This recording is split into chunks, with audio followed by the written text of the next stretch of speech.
ច្រឡំខ្ញុំមិនដែលធ្វើអី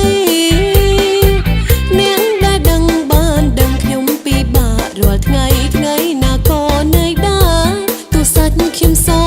ក៏គ្មានជាតិលេទោះសាច់ខ្ញុំសក៏គ្មានជាតិលេចង់ដឹងមែនទេចាំខ្ញុំរៀបរាប់ព្រមឈ្មោះខ្ញុំកាត់អង់គ្លេសសំលេងខ្ញុំកាត់ខ្មែរតែមកកាត់ចាប់ប៉ុន